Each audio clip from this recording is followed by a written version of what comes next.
अस्सलाम वालेकुम नाजरीन, मैं हूं बिलाल ज़फ़र। आप देख रहे हैं हमारा कनाडा।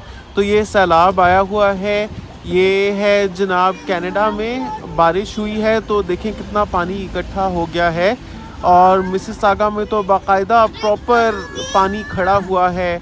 और यहाँ पर भी आप देख सकते हैं कैसे कितना ज़्यादा पानी है। इतना पानी था कि हम आ तो गए थे कोस्टको, लेकिन सोच रहे थे कि बस यहाँ से वापस ही चले जाएं, क्योंकि कोई ऐसी जगह नज़र नहीं आ रही थी जिधर हम गाड़ी खड़ी करके पैदल जा सकें। ऐसे लग रहा था कि पानी में से वेड करके जाना पड़ेगा। लेकिन बहरहाल एक स्पॉट मिल ही गया जहां हमने फिर गाड़ी पार्क की थी। और आपको आज की वीडियो में मैं दिखाना चाहता हूं सोने का रेट। और हमने सोना लिया था पहले, तो क्या हुआ उसका। लेकिन सारी बात सुनने से पहले आपसे गुजारिश है कि प्लीज़ वीडियो को एक थम्स अप दे दें और चैनल को आप प्लीज़ अभी के अभी सब्सक्राइब कर दें। तो हम लोग कनाडा आए थे पाकिस्तान से फरवरी 2023 में। उस वक्त सोने का रेट तकरीबन 2300 से 2400 कनेडियन डॉलर्स पर आउंस फ्लक्चुएट कर रहा था। और आज आप सोने का रेट देखें कि 3500 से भी तजावुज़ कर चुका है। यानी बैठे बिठाए अगर आप पैसे की बजाय सोना ख़रीद लिए होते तो आपको पर आउंस 1200 कनेडियन डॉलर्स का फ़ायदा होता। अब 1200 कनेडियन डॉलर्स को अगर आप पाकिस्तानी करेंसी में कन्वर्ट करें तो ये इजीली आपका 2.5 लाख रुपया तो बनता ही है। मतलब आप सोचें, एक एक आउंस के पीछे 2.5 लाख रुपया एक साल में कमाया जा सकता है अगर आप बर वक्त सही फैसला करें और सोने में इन्वेस्ट करें। तो आप देखें अभी इसकी कीमत हुई हुई है 3529.99 कनेडियन डॉलर्स। पाकिस्तान में भी लगभग यही कीमत है सोने की। थोड़ा सा एक्सपेंसिव होता है कनाडा में, लेकिन बहुत ज़्यादा एक्सपेंसिव नहीं होता पाकिस्तान की निस्बत। लगभग वही वही रेट होता है। आप बताएं, अगर पाकिस्तान में आपको मालूम है पर तोला रेट आजकल क्या चल रहा है। और साथ में आप देखें इसके सिल्वर की बार भी रखी हुई है। तो लोगों के पास ऑप्शन होती है कि वो सोने में इन्वेस्ट करें या सिल्वर में इन्वेस्ट करें। तो सिल्वर की ये जो आप देख रहे हैं ये 10 आउंस की बार है और इसकी कीमत सिर्फ 400 कुछ कनेडियन डॉलर्स है।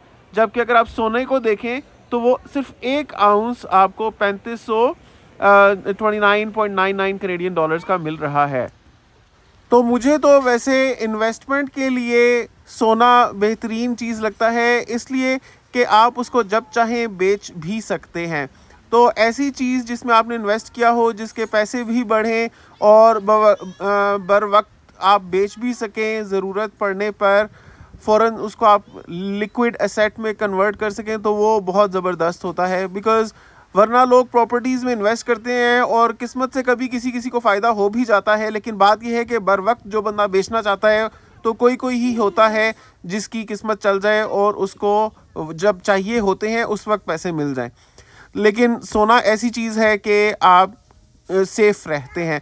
लेकिन एक चीज़ है कि जब भी हम सोना ख़रीदने लगते हैं तो हमें लगता है कि अब तो ये अपनी तारीख़ के महंगी तरीन सतह पर है, इससे महंगा ये कभी नहीं हो सकता। लेकिन हमेशा ही यही लगता है और वो उससे भी महंगा हुआ हुआ होता है। क्या आपको लगता है कि जैसे गुज़िश्ता एक साल में लगभग 12 से 1300 कनेडियन डॉलर एक आउंस में इसकी कीमत में फ़र्क पड़ा है, तो 2024 से 2025 का जो साल है उसके दौरान भी मज़ीद 1200 से 1300 कनेडियन डॉलर का फ़र्क पड़ेगा, या अब इसकी हद हो चुकी है और इससे ज़्यादा महंगा ये नहीं होगा?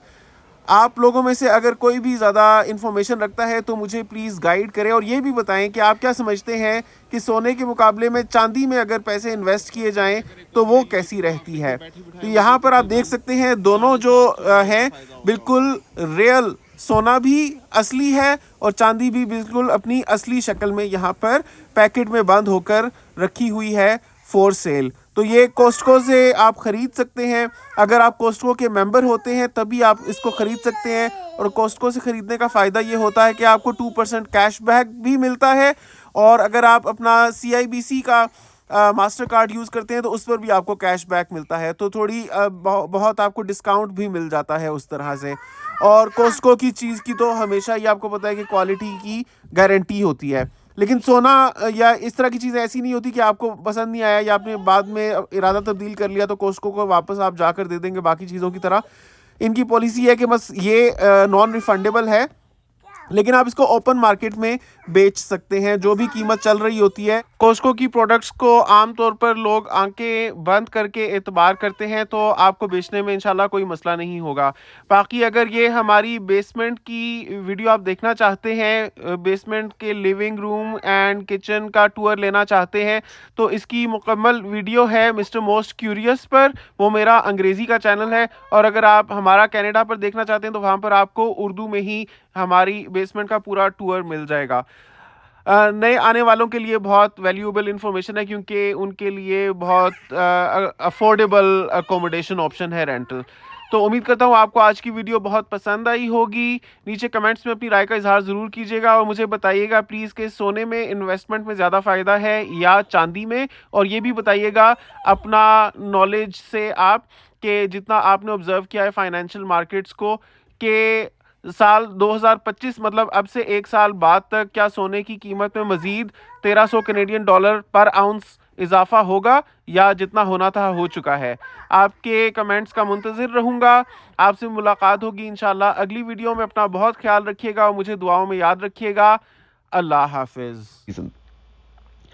Now let's get inside the home and explore and see what our kitchen and living area looks like, because the living room has kitchen on one side, and that's basically something you could use as a TV lounge or as a living room as well as a dining space. So it's everything combined, because when we talk about one bed basement, then obviously space is limited, and you have to manage to the best of your ability to make the most use of it and be the most comfortable inside it. So it's very important to draw an optimal balance between comfort and space, because to make yourself comfortable you might consider buying sofa or putting other pieces of furniture in the living room, but again that won't come without a compromise on space.